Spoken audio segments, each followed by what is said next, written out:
Want to spice up the traditional deviled egg? Try the smoked salmon deviled egg recipe from Boonville Barn Collectibe. First, you'll want to bring your farm fresh eggs into a boil, then give them a nice ice bath, and then start to peel and cut in half. Next, you want to prepare your mixture. So we have some nice smoked salmon. We're just going to dice that and cut it up. You want about a half a cup.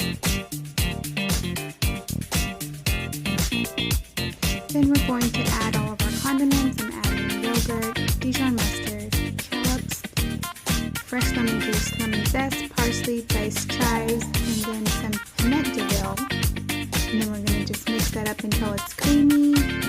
And then you can start to fill your egg whites. And then you just want to garnish with a little bit of parsley and some more of that piment deville.